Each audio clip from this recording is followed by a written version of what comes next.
less than a presentation focused on the technical aspects of what we have on ARM today. So we're still babies in the world of ARM server, but this is a view of if we were adults, what could that adult life look like? I will have content in here that may offend lots of people, so I just wanted to start out with a disclaimer. This is my view of what we need to get to. There are lots of short-term things that we need to do in order to get beyond that first step, but I wanted to make sure that you are aware that I'm stepping on lots of eggs here, and so I hope that you are kind to me. I'll try to be kind in providing the feedback as well. Anyway, so as I said in the beginning, this is about mythology and potential. So I wanted to start just by talking about what the myths are. So what do we believe in terms of servers? And there's a lot of mythology there because this is a space which has been relatively unchanged in the last 15 years, or depending on how you look at it, 25. So there's a lot of mythology in servers, and I want to start out by just looking at that mythology. And then I'm going to talk about what's my view of the important things, or the critical things for us to win on ARM are. So the first one is that standards drive innovation. This is a myth. This was my first job when I left university. So I worked at a phone switch manufacturer, and I was working basically on firmware that implemented, I guess, the non-client, the central office piece of ISDN. And everybody knows where ISDN went. It went on to become the industry standard that everybody uses at home today, or not. That's all actually what happened. And this red book here can be bought on eBay for like $500 because it's sort of a relic of that era. And so people that are like me fond of this era, I thought actually it was interesting at the time. Technology was very interesting, but this is what happened. So anyway, so standards driving innovation, that's a myth. So standards may be required for innovation to happen. So they may make innovation viable, but they don't drive innovation. You don't start innovating by thinking about standards. And no innovation has ever been started on the standards committee. There's one case, and you can ask me offline, where I think that might have happened. But anyway, this is a high-level piece. Let's look at a real case of like, this is self-evident innovation. Everybody knows that the iPhone 1 was innovative, right? Let's look at how they did that. In a large part because they knew they had a deadline to ship. They couldn't take forever to produce this next generation phone. And they had a big problem because the operators required lots and lots of functionality. And so Apple, and I think to his credit, Steve, was very strong about saying, actually, we're not going to worry about full operator certification.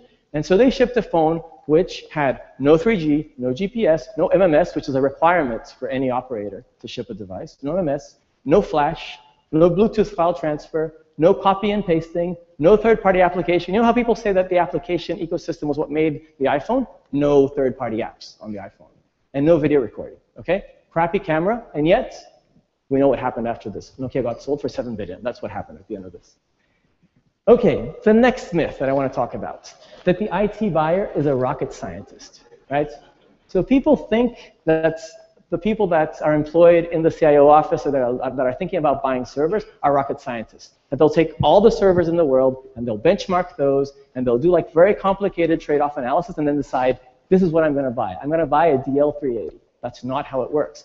The IT buyer, in reality, has too much going on. He's dealing with this legacy ERP or LOB application base, which is running on Windows. He's got servers that need to be replaced. He's got firmware and security problems that he needs to deal with. And he's got customers saying, look, we're just putting out a new application. It's going to be for a mobile audience. So we're going to have millions of customers on the first release. Wow. OK, so this is really what the IT manager is doing. OK, he's a simple-minded person. He thinks very quickly about the decision he has to make. Do I buy something that's going to be groundbreaking? Probably not, if it doesn't solve me a problem today. So I think that's something which is really important for us to think about when we're building this new platform is this guy is not going to do deep analysis. There is one place where people do deep analysis, but I don't think that actually helps us. And you can ask me afterwards where that place is. OK, the next myth. This is the one which is very interesting. So this is a sample of AWS users that RightScale reports on. Okay? But the myth that I'm talking about here is that workloads require lots of compute. Workloads require 64-bit, high-grade Xeons. Well, one thing changed when AWS came out. It provided people with a cheap way to get compute. What sort of compute did people buy? Well, it turns out, not very big compute. Over 50% of the sample, which I believe is representative because I have the same sampling inside Canonical, over 50% of the AWS users, which I think are the most important user base for you to think of if you're building a next generation server, run 2-core, less than 8 gigabytes of RAM, or smaller servers. So what's the story about E5 or E7 class performance? No, the end user actually is used to buying small, virtualized machines. What's the problem with this? 32 bits only until March 2012. So a significant piece there, 25 plus, was 32-bit only until March 2012. What does that tell you? There probably is an application space for 32-bit that we just never paid attention to. OK, and the last myth. This is the myth which is the most interesting one for this audience here. It's the myth that Windows actually matters for this space, right? That's a myth. Windows is irrelevant for the scale-out server. What's worse, enterprise is irrelevant as well. All the software over here will never run on an ARM server, and we should never care about that. So that's a really important point for you to take, is that we're worried about cross-platform, blah, blah, blah, booting multiple operating systems, etc. But in reality, these servers, if they're viable, they will only ever run free Linux, and they'll never run the software over here. So it's a really important point for us to take home if we're thinking about breaking the ground with ARM server. OK, so let's look at disruption. Okay, I took a look at history when I started working on these slides, and I wanted to actually think about what were the defining moments in server history, right? I'm going to start with one that was before I was born, but David was already a grandfather when this came out. Okay. So this is the PDP-11. It's a very famous machine. It was, as I said, it was done before I was born. And this is what servers used to look like when I was born. OK, so in 1981, a very important thing happened, what I would call the supreme sacrifice. What happened in 1981? No. Supreme sacrifice. Well, I guess that could have been seen as a supreme sacrifice, but not in the way that I'm thinking. 1981, anyone? OK. IBM PC. Why do I say this is a supreme sacrifice? Come on, David, tell me. Why is this a supreme sacrifice? That's exactly right. IBM built something which eventually would kill that business. Right? This is an amazing change. So IBM, of course they didn't know. So what was the problem? What problem did IBM have, right? Apple II was shipping, and they had a tactical issue, right? We need to provide a cheap computer that anybody can use, right? It has to be cheap, and we have to ship it quickly. So they could have used IBM RISC, and it was mooted at the time, but they had experience working with Intel. It was a cheap part. You could put it together quickly, and so they shipped the IBM PC, right? One interesting thing that happened is that this was done in the time window where Apple II was actually clonable. So Apple, when they put out the Apple II, there was a time in which you could buy Apple II clones. And the idea was actually that Apple wanted to enable an ecosystem, right? And so IBM took that hint and said, OK, good idea. Let's make this an open platform. So they made an open platform based on Intel using MS-DOS, right? This is a history. This is the defining moment for server. This is what defined our era in server. OK. This didn't work out so well for IBM, actually, because in 1988, there were already people trying to get IBM out of the picture. So IBM did this MCA bus, and this is basically technical detail, but this is a bus standard called EISA, which was defined by 9 vendors of clones, what we would call today maybe OEMs or ODMs, depending on how you look at it. So this is something which already showed that IBM's initial strategy did wonders for the ecosystem, but didn't work so well for them. Another defining moment. First server shipped by Compaq, today part of HP. So the first server based on x86, 1989. So 8 years later, somebody figured out, OK, that PC platform, that actually is good enough to be used as a server. And this is really what precipitated the death of all the big servers that were there. 1994, first rack mount server. Again, a Compaq innovation. So really interesting. First rack mount server. So before 1994, we didn't put servers in racks. Also a really interesting point. So it hasn't been so long that we've actually done it. One more thing that has to do with form factor that I think is really important that happened in 1995. It is the ATX standard for the motherboard. What happened when ATX came out? Before ATX, and you'll remember this, we used to buy cards and plug them into servers. networking, SCSI, whatever, used to buy these cards and put them on there. When the ATX specification came out, and it was a simple mechanical change in the back of the box. But what happened there? Everything could, at that point, go onto the motherboard. And that made all the difference there in terms of integration. So this basically killed all the cottage industry of third-party boards. They had to become either chip or IP vendors. So this basically killed that era over there. Going forward, 2001, first Blade server, right, developed in Texas. This is interesting because I think it's actually, when I look at this picture, it's very similar actually to one of the Calzada designs that they had, right? And so the last point that I wanted to make in history is a really interesting one in 2004. And this is one which I use a slide which I've shown in other places. You may have seen this before. So in 2004, Intel decided that they were going to do a 4 gigahertz Pentium 4, and it would be the fastest clock speed for a commodity x86 part at the time. What happened to that part? Who knows? What happened? That part got canceled. Kills plans for 4 gigahertz. Even worse, says it will boost performance on next year's chips using other means than clock speed. Right? This is a really important change for us. Why? It's the indication that clock scaling stopped paying off. Right? This is a really important change in our history. What happened when clock scaling stopped paying off? Who knows? Who did that affect the most? Come on, guys, you're in software. Who did it affect the most? The software developer. Why? Why did it affect the software developer? It's because if you're on this side of the curve over here, and you're doing software, and you have a performance problem, what's the best investment? What's the best thing you can do? Go to the beach. Of course, you go to the beach and you sit there. That's why I live in Brazil. You go to the beach and you sit there for a year. You buy a server next year. It'll be the same price, and it'll be twice as fast. What happened at this time?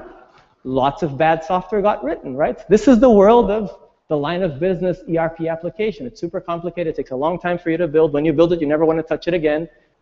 Big SQL databases, Oracle, to a large extent, PostgreSQL and MySQL suffer from this problem. They were designed for an era where the servers got faster every year, and so you didn't have to architect for performance. It was just whatever, you know, just waited for a year. And I wrote lots of bad software here at the time. Michael and I actually wrote bad software together and launched that.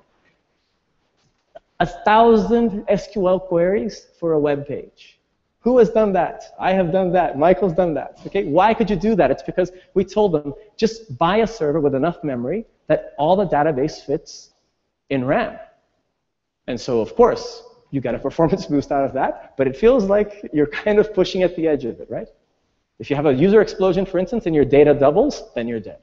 Okay, so there's a point to all this destruction that I'm doing over here, so I'm gonna get back to that. Anyway, but this is the last, this is from a presentation, this is from an article from Herb Sutter called The Free Lunch is Over. And it talks about the end of Dennard scaling and what that meant both on the hardware side and on the software side. This is why we went multi-core, by the way. This is why transistors on the top keep going up, is because we kept on adding additional cores because we needed to make new CPUs that could do more, and the only way to do that was to add more servers, add more cores. But if you add more cores, immediately you have a software problem, right? And so this is really the crux of the point.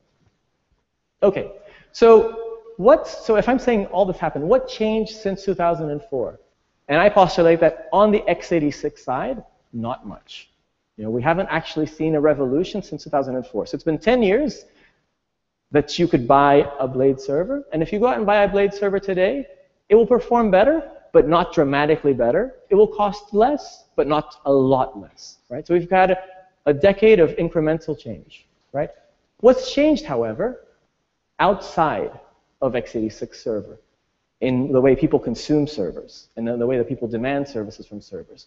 Almost everything changed. It's amazing. First thing, Linux existed, of course, before 2004, but Linux became a de facto platform. Today, in any data center, there is Linux. In 2004, that was not the case. This is what actually made Red Hat. It's because when Red Hat produced RHEL, they were exactly at the right point where software was becoming something which people were increasingly worried about, and they had a great enterprise solution for that. What else changed since 2004? Cloud computing. Think about this. The industry changed the way that people consume servers, and yet we build servers in the same way. There hasn't been a significant change. This is a really important point. Mobile user base explosion. You know, lots and lots of people requesting services. That's a big change. What did we change in servers? Nothing. High performance ARM SoCs. This is the point. You buy a phone. It costs subsidized maybe $80. It has a 1 plus, maybe 2 gigahertz processor with 8 cores in there. So we got on the ARM side, we got much better. A software transition to scale out. Why? Because the servers don't get faster. So how do you make software scale? You have to put lots of servers together, and in order for that to actually work, you need to break the software apart. A software transition to open source. This is the one which should ring true to everybody in Linaro. This is why Linaro exists. This is why Linaro is so important, is because everybody understands software has to be open source. Server software, you don't pay per units on that. And finally, a really interesting trend driven by mobile user base explosion, by this cloud computing concept, is the idea of actually not buying through a brand name anymore, but going ODM direct. And this is done by people that we call MDCs, or mega data center people. This is Facebook, Alibaba, Baidu, Google. And they are, in my mind, the place where server innovation is still alive. Now, they have a big problem, right? They're buying lots and lots of servers, and so they will eventually find out what the best design is for them. So our challenge here is, if we want to take that level of design and deep thinking and make that something which everybody in the ecosystem has access to, then we've got a lot of work to do. OK, so I'm going to end this presentation by talking about how you win on ARM server. Okay? How you win on ARM server. I won't go into a lot of detail, but you have to come and talk to me afterwards if you think this is sensible. But this, I'm going to put in here like what the blueprint is for how you win on ARM server, provided everything I mentioned before is sensible. OK, before I go into that, just remember, the IT buyer can't think a lot. So you can't expect him to do a lot of analysis on what hardware he's going to buy, on what server system is going to be. OK? So in order for him to get over the hump, it needs to be dramatically better. OK? It needs to be so much better then the IT buyer is stupid not to try it. This is how Intel came into server. It's because it was so much better. And on my next slide, I'll talk about a little bit about better. But it was so much better for the IT buyer that he had to try it, even though it was a bad idea, because it was going to crash. It hadn't been tested, blah, blah, blah. You've heard all of this on ARM. Well, guess what? Guess what Intel heard when they were putting out, or what Compaq heard when they were putting out the first x86-based server? One example of how it could be so much better, it could be dramatically cheaper, right? That's an obvious way. If you can't control anything else, if you can't push the clock speed up, if you don't have time to do any application-specific optimization, etc., you could make it dramatically cheap. So this is an easy way of doing it. You can't just use this, because otherwise somebody would have already done a much cheaper server. It's harder than just this. But this is, I want this to be a straw man. If it was dramatic, if the ARM server was dramatically cheaper, every consumer of IT would be talking to us and wanting to buy our products. Another important point, don't worry about other operating systems. The ARM server will only run a free Linux. That's a really important point. Why? It's because if you need to be dramatically better, and you're not going to be 10 times the performance of Intel, then you will need to be somewhat cheaper. And if you're somewhat cheaper, your value proposition dies if people are paying a lot of money for the operating system and the application on top. So the value proposition has to be much better. And so this is why you shouldn't worry about anything else. Only free operating systems will survive in this space, no per units. Only open source scale out. This is obvious if you believe in what I mentioned before. The only applications that matter are scale out applications that are based on open source. Why? For the same reason. People will not pay per units, and because the reason that they're going to scale out is because they want increased performance. Luckily, we have lots and lots of those. In Ubuntu, thousands. So luckily for us, this is exactly the only interesting space in software at the moment. And so this is a very great opportunity for us, because nobody's actually thought about this. Oh, actually, how do I build a server that only runs open source, scale out? And it's going to be the best thing for analytics or machine learning or data processing or transcoding or whatever. Less baggage. This is the closing piece here, okay? Drop everything a Linux server which only runs scale-out applications does not absolutely require. Drop everything. That's a way for you to make a cheaper server, sure. Don't worry about hot pluggable CPUs or hot pluggable memory or hot pluggable anything, in fact, because this server, if it's going to cost $200, who cares if it dies? You send it off and it gets replaced and you bring it back. And you have lots of those. One hint for Linaro, this one free hint, Stop worrying so much about firmware. If the only thing you're going to run is Linux, then the fastest path to Linux is the best way for you to build a server. You don't want to take 5 minutes of post time. You're not worried about booting n different operating systems. It's only Linux. Now, of course, improving firmware is a great thing, but it's not the most important thing that we need to solve today. The most important thing we need to solve today is actually looking at the bigger picture. What is the bigger picture? Think system, not the CPU. We're always going to lose on the CPU basis. The CPU is irrelevant in this. What is relevant is the whole system. If you're worried that your CPU can't be made 10 times cheaper than a Xeon, don't worry. Can the whole server be made 10 times cheaper than a standard x86 server? That's a lot of innovation space that you have there. That's actually margin for people that are producing CPUs. So don't play on the terms dictated by the x86 ecosystem, because you will always lose on those terms. Anyway, so that was it. I hope I didn't offend too many people, but I wanted to present a candid view of what I think we need to do together to make it happen. And if you're interested in making it happen together with us at Canonical, come and talk to me after the presentation. Thanks very much.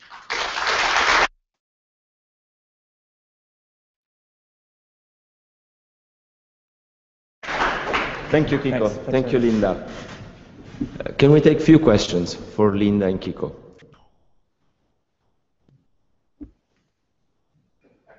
Who's got the first question?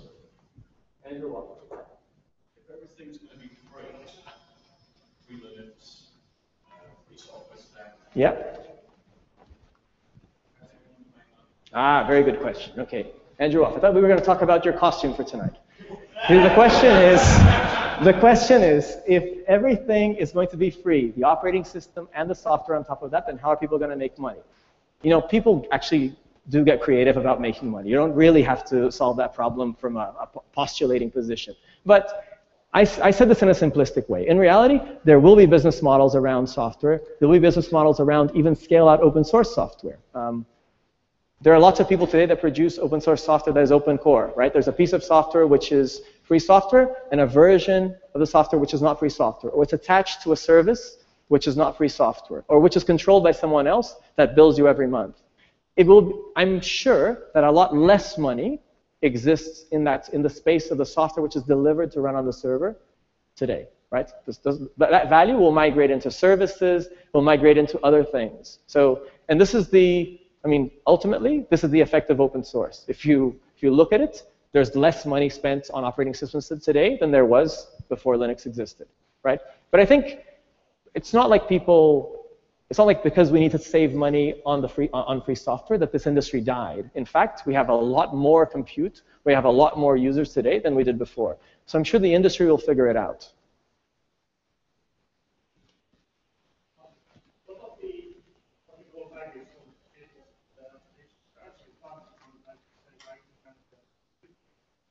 Oh, I didn't say that word. Sorry. And I think that I don't want to be offensive. So if that was the message, I don't want to say that they're stupid. I want to say that they're very time constrained. They need to make quick decisions. Sorry. Go ahead.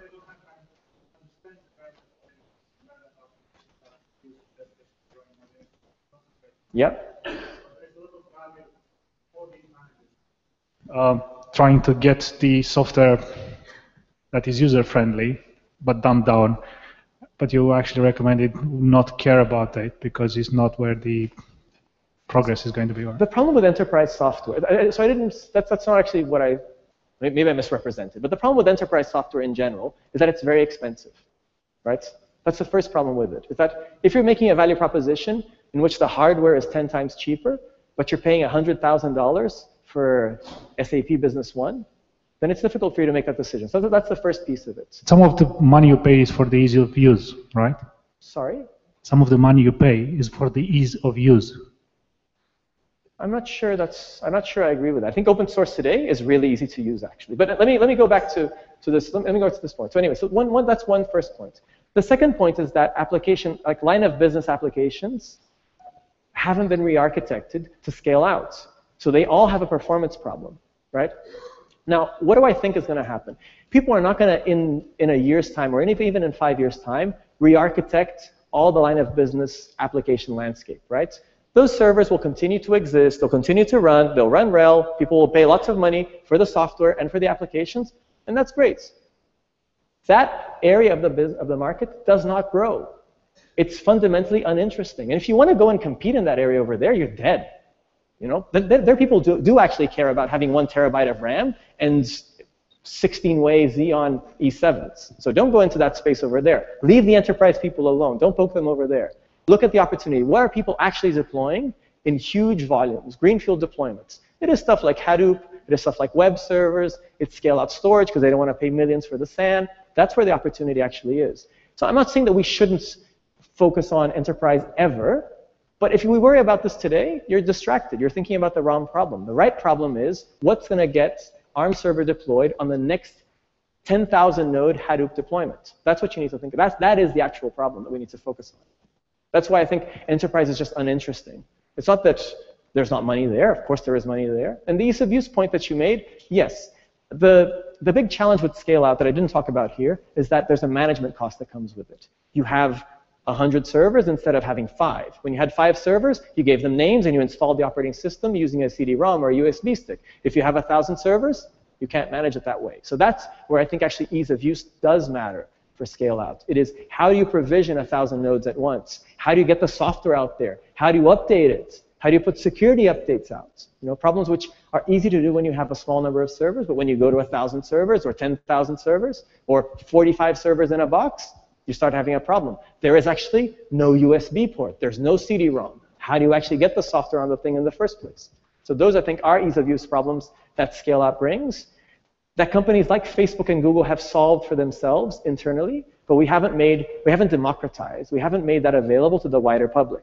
And this is something which at Canonical I care a lot about. This is why we're focused on scale out, on enabling scale out, basically. Thank you. I think we are getting a bit short of time. All right. Thanks very much, guys. Thank you, Kiko. Thank you.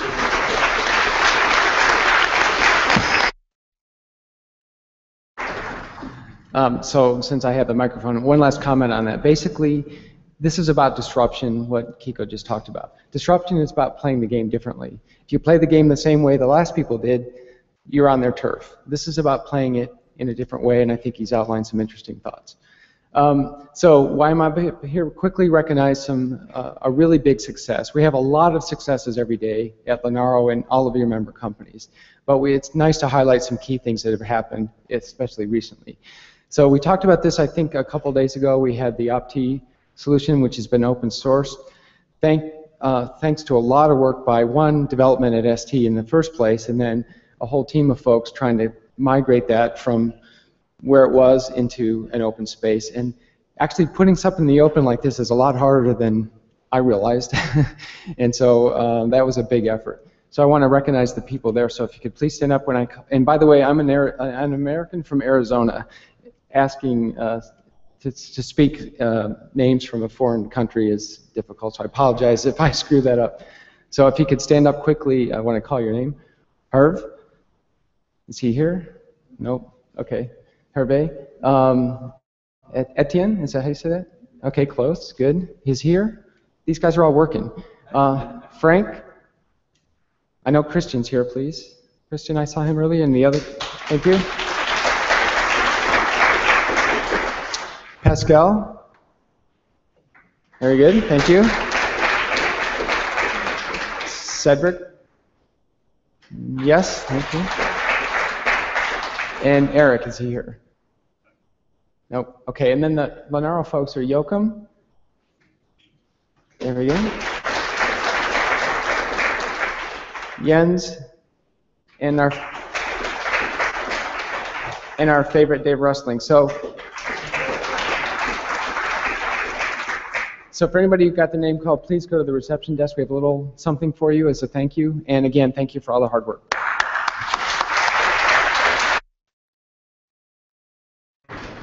Okay, so time for the group photo. We're going to do it out in the foyer here. So if everyone can go out there, we'll take a quick couple pictures and get on with our day. Thank you.